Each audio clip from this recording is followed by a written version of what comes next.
I think that's quite a healthy thing to do. What's your take on that? Like moving out the old people, bringing in the new? Let's face it, when somebody's new to a job, they want to impress. They're going to go above and beyond. They're going to be eager. There's a lot of benefits, and they might have rookie smarts. It makes sense because new people bring new ideas. They bring more excitement. They're more eager. They might have rookie smarts. I interviewed Liz Wiseman, who's considered one of the 50 best thinkers when it comes to leadership. And she talks a lot about how we often minimize what somebody's value is because of their experience. But in reality, if somebody doesn't have experience, they're going to be more hungry for knowledge. They're not going to have preconceived or stale ideas. They're not going to just simply rely on previous experience to dictate how they're going to respond or react to a given situation. And so they're going to bring a rookie smarts mentality, and they're going to ask questions. They're going to get more input because they don't want to make a bad decision. They're going to have that desire to bring in others to help guide and point them in the right direction, or they're going to make it up because of what they instinctually know. Like I made it up when training. I made up American Idol. I made up doing Family Feud and doing those things. Nobody told me to go do those things. I did it because I didn't know any better. I didn't have formal training on how to be a head of training. I knew I wanted to make people have fun. Now, the trade-off to all of that, Lawrence, is that you have to think about people and giving them a chance to excel and succeed. So I think you got to be strategic. If somebody is not performing at the level that they're capable of, I think you give them a fair chance to prove themselves, to be as eager and hungry as a new person starting. Maybe you give them a refresh by giving them a new role or a new opportunity or something else, which gives you the same benefit, because you don't want to lose good people. But when you do bring in new people, I think you got to top grade, bottom line. Like, to be blunt about it, why keep the bottom 10, 15, 20% when you could upgrade to a higher caliber person?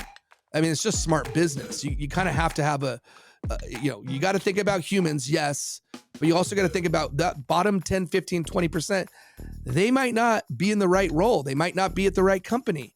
And by giving them a break, and that break is by parting ways and having them find something else, it may be the best thing that ever happened to them. And so you got to remember, just because it's hard to tell people that their job no longer exists, or that there's a change within the organization, pain is only temporary. Yeah, I totally agree. I think new generations coming through, if I was to call it talent acquisition, they bring something different to the table, right? And I love some of these young kids. Just they're quite innovative. They're very intelligent, and they see the things that sometimes I don't see, right? And I think that's amazing. So I just want to go back and double click on another thing. You mentioned getting into Tesla's really hard, right? And you said, I think Elon doesn't really care about degrees. So what's sort of the X factor that you need to get into a company like that? Like, what was the core vertical or 2 or 3 things that you would need to get through that recruitment process? Yeah. Elon could care less about your degree. What he's looking for is proof of exceptional performance. And so if you're an exceptional performer and you could prove it through something that you've done that's noteworthy, what's a problem that you've solved? What's an accomplishment that you've had? What's something that you've done that you're world class at? That's the type of thing that Elon will care more about. He's looking for problem solvers. He himself is a problem solver. And so he's wanting people that are going to be at the same level as him when it comes to being able to assign a strategic approach to a given problem. And when you can do that effectively, you're basically assembling a team of people that are going to think and not just do.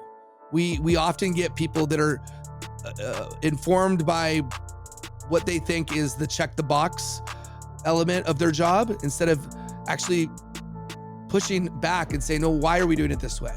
He would rather have somebody that's going to say, let's try a different way. Within reason, obviously. You don't want somebody that's constantly just being a contrarian, but you do want people that are going to challenge the status quo, that are going to be solution oriented, that are going to think of a better way. So for him, that's much more important than saying, I got these letters after my name, therefore I got this graduate degree. And of course, there are certain roles where you're going to get some knowledge and some skills, whether it be as an engineer or a programmer or something like that. But again, he's looking more about what your examples of extraordinary performance. That's going to be far more weighted than just having a degree. Let's move off Tesla. Now you've got your own company, Spotify. That was forced, right? That wasn't a conscious decision for you to leave Tesla and do this company. So talk to me about that transition. Yeah, I mean, in a way it was, in a way it wasn't. I mean, put it this way, when you work at Tesla, it affords you a lot of opportunities. As you know, it's a major company. People hear that you work there, especially when you have a role like I've had. I got a lot of job offers. I even could have stayed at Tesla. I was not wanting to stay in a corporate role. So I spent the next year making some bad decisions, day trading, doing things that, hindsight being 2020, using some of my Tesla stock in ways that I should have just fallen asleep. And this is a word to the wise for you. If you're in a corporate role and you're lucky enough to get RSUs or options, be very mindful of what you do once you leave that role. Because you may say, well, I'm over-indexed in this one particular stock, which I did, and it was a mistake. If I had just fallen asleep leaving Tesla, my net worth would be significantly higher because Tesla has split 2 times since then, once a 5-way split, once a 3-way split.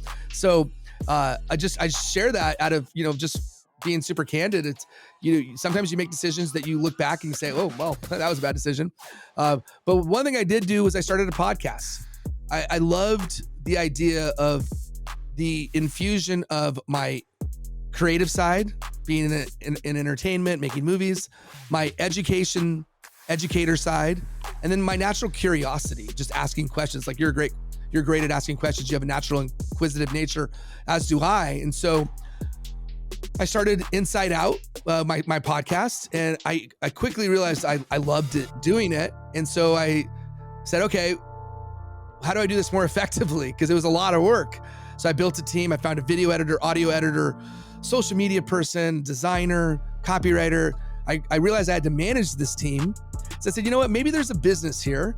And I didn't invent the podcast production space. There's other companies like mine, but I said, I want to do it in a way where I provide immense value for a fair price. We're not, by no means are we the cheapest, but we're also certainly nowhere near the highest when it comes to cost. But what we do is I call it the 3 legs of the stool. We do production, marketing, and monetization for people to build their platform. And I use that word very specifically because the platform includes podcast, YouTube, newsletter, anything that they have as an ecosystem, a membership, a course. We build those things for our clients. And then we help them scale those things by doing paid media campaigns, by doing collaboration with other creative people in their space, or by helping to grow organically through social. And then on the monetization side of the equation, we build ecosystems that people who are in their community can plug into and pay a recurring fee to be part of that community. I think the sort of the tide is moving towards owned piece of land, so to speak. Like, sure, social will still be there, but people want to own their platform. And part of that is a membership platform or community subscription, those sorts of things. It's changed a lot, that medium, hasn't it? Like I think podcasts, 7 or 8 years ago to what they are now are completely different, including the popularity and including the amount of people doing them. What's your take on where this market's going? Did you see the Scott Galloway on Diary of a CEO recently? I did, yeah, I did. Did you hear where he's talking about how podcasts, this is the year of the podcast as it relates to the election? I don't know if you remember that part. Yeah. Yeah, so. Well, it was interesting, right? And I remember him talking about, Kamala Harris and Trump and, going on some of those podcasts like Joe Rogan's show would give you 10 to 15x more viewers than it would be going on Fox News, right? It's crazy. Like, that's such an incredible transition. So yeah, give me your feel on that. Like, what does that look like? Do you think in America, especially moving forward?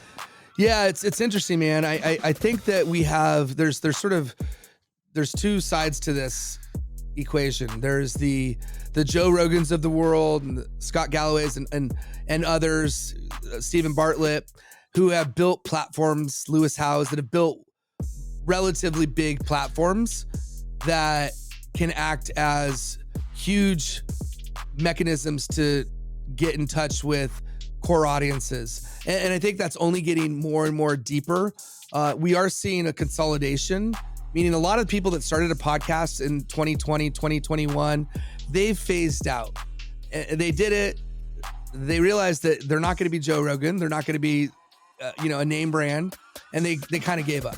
But now we're seeing a new entrance of people who are getting in, and they're getting in, I would say, in a little bit more strategic place, more niche. So I see things happening in two big buckets. It's the big box, which is the Rogans of the world, and then you got more hyper niche, because you don't need to have a big audience to monetize. And you've heard, as have I, 1,000 true fans is where it's at. You get 1,000 true fans, and if a good subsection of them can, if you have a really good mechanism to monetize those, if they're really 1,000 true fans and they're willing to pay 30, 40, 50 bucks a month, 100 bucks a month, because you're offering value that's of the same caliber, provide more in value than you take in payment. I think that's just a general rule, provide more in value than you take in payment. And so the micro niche category, so it's hyper specific, and that could afford you, if there's 5 areas to monetize a platform, which is advertising, sponsorship, affiliate, sell other people's product, sell your own product, and then build community. Advertising is for the big box and for Joe Rogan and Stephen Bartlett, but the cousin of advertising is sponsorship. Sponsorship, if you're speaking to a specific niche, so like I have a friend who started the vertical farming podcast. The vertical farming is like, who even knew that was a thing? But it's a subsection of agriculture that allows people who run businesses that feed into that $10 billion industry to connect with a specific audience. And in this case, it's people who care about vertical farming. And so now he's built a 6-figure income off of creating sponsorship, and you create sponsorship tiers, sponsorship tier 1, 2, and 3, that provides a media company worth of value to that potential sponsor. So your newsletter, your podcast, your YouTube channel, your speaking engagements, your call to actions, a mid-roll, a pre-roll, all the things that you could provide, and then it's sales, and then you sell to that sponsor. And then the other pieces is it brings brand recognition and credibility. I think podcasting, more than anything else, is a loyalty platform. Can it help with distribution? Sure, but you actually need to help get the podcast distributed for it to be. It's not a distribution platform inherently. YouTube is more of a distribution platform than a podcast. But a podcast and podcast and YouTube, the lines have kind of blurred. A podcast allows people to get to know you better. And if you look at the data, there's a lot more people who will buy from a podcaster than any other medium out there. Yeah, super interesting. So if I was to think of Joe Rogan, right, my question for you would be, he goes quite wide. He's not very narrow, right? Yeah. And I really understand the concept of going niche like that. I think that's super critical, and I really like the concept of going niche. Speak what you're passionate and what you're good about, what you're experienced about.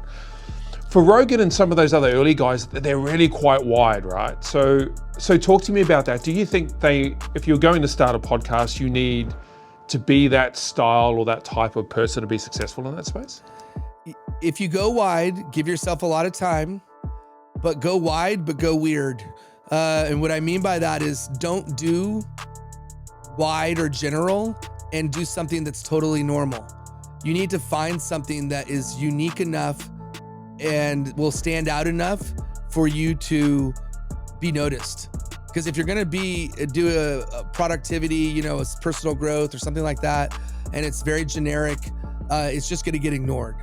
And yes, to a large degree, having name recognition prior to starting your podcast or building your platform will help, especially if you're not like in a niche or a specific target. And so just give yourself plenty of time to build that out, and then recognize that your chances of success go down.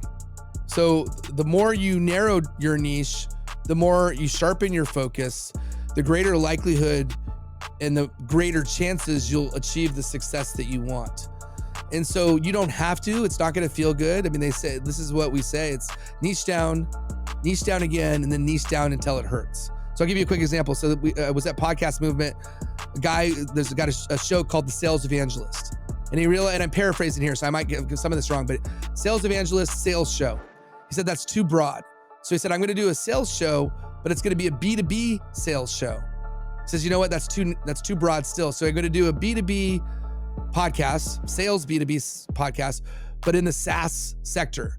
So then he narrowed, okay, you know what? That's still too narrow. And so not just sales, not just B2B, not just sales, but it's new people in that B2B sales space. He could go technology, whatever that may be. But point being is narrow. And sometimes it's going to feel a little bit hard. It's a lot easier to widen out than it is to be wide and then go narrow. So start narrow, go wide, as opposed to go wide and then realize, oh crap, now I need to go narrow. Yeah, that's super interesting. I like that. I see most people going quite wide, right? And so I understand the concept. When you do that, you've either got to bring some celebrity to the table already so people know who you are, right? Yeah. Or you got to be super fucking weird where people just like to see you because you're really strange, right? Yeah. I don't know, but that's interesting. I've got a question for you. So production or content? If you had to sacrifice, like you're doing your podcast, what are your thoughts on that? Content is king, meaning what's being said. So if you and I were recording this and the production value was not great, but the content was exceptional, that's far more important than if what's being said is mediocre or vanilla, but it's perfect production quality. Now, the good news is you can have both, and you don't need to compromise one. And here's the exception. If your audio quality is so bad that it takes people out of it, that's a problem. You want to avoid that. Now, I've seen exceptions. There's a show that we produced. She's based in Australia. So, it's the Confidence Chronicles with Erica Kramer. And she records in her car. And it's not super, and not to say she only does that, but that's a lot of the way she started. But she's got such a badass message. She's so revered by her fans that they don't care where it's recorded. They care about what's being said. And so even her, where it's like, it's not the best recording, but it's because she's saying something that people really care about. That's what gets people excited. That's why people keep coming back. Hey, we're getting to the end, and I can't leave this interview without asking you about what's happening in America this week. Sure. Right. With the election. So you're in California. It's been a super interesting week in America to see the federal election unfold. Talk to me about how people in California are feeling, how you're feeling about the events, and give me a bit of a sentiment. Yeah. Great question, man. And it's a juicy one. We're in California. It's a liberal state. The state as a whole voted for Kamala, but there are a lot of people who support Trump. And I think the biggest mistake Kamala made was underestimating the importance of the economy and underestimating the importance of listening to especially younger men. I think that's a big challenge. I think she over-indexed on the abortion conversation, and she over-indexed on the democracy conversation. At the end of the day, people don't care about democracy if they can't put food on the table. They don't care, honestly. I mean, they do care about reproductive rights, but if I'm being super blunt about it, not everybody cares about that as much as they care about inflation and what's on the dining room table.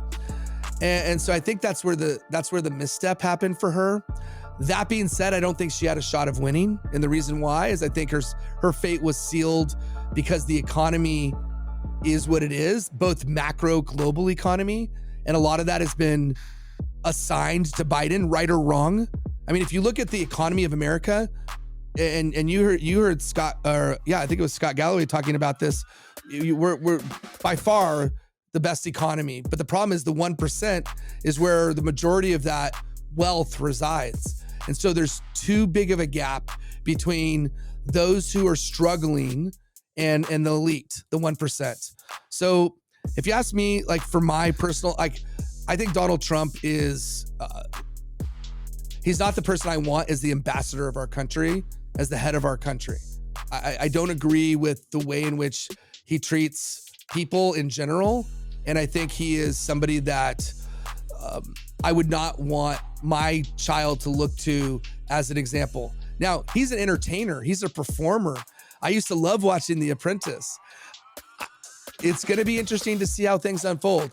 I'm trying my best. My friends, you know, we have a text thread going on right now, and most of my friends are really down about it.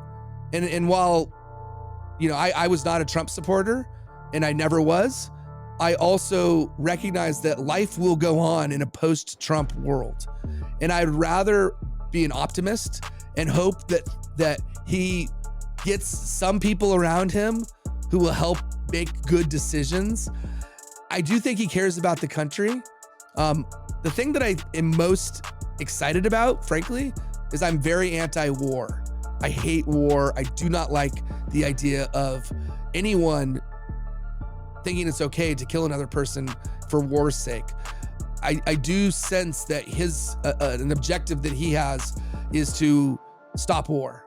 And so if that's a byproduct and I have to listen to his antics and realize that he's going to say the most outlandish things left and right, then so be it. And I will say this as well. Like, you know, I don't know how much you were following, but there was the comment made by the comedian. And while I don't by any means want to say I agree with the comments being made, I think in general, we have lost our way when it comes to our sense of humor. And it's easy for me to say that. I'm a privileged white guy. I admit that. And, you know, even though I have a Lebanese descent, I present as a white guy. I am in the top 1%. So it's easy for me to say that. So, but I still feel that way. I feel like we have to kind of stop cancel culture, I'm more of a middle of the road type of guy. I'm a more moderate liberal. But I think Democrats have lost their way just as much as Republicans have lost their way. And the Republicans have lost their way in a major, major way.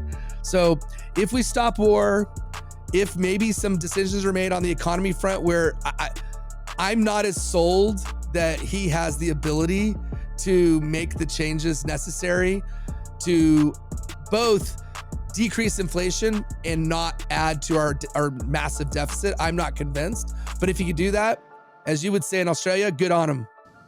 Well, look, attention is a new economy, right? It's super interesting. Hey, okay, thank you for your time, Billy. Really appreciate it. It's been great speaking to you today. And where can people find you if they were to check you out?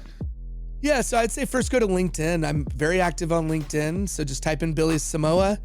You'll find me there. But also if you are somebody who wants to build a platform, you can just go to Podify, podify.com, and you could schedule a call.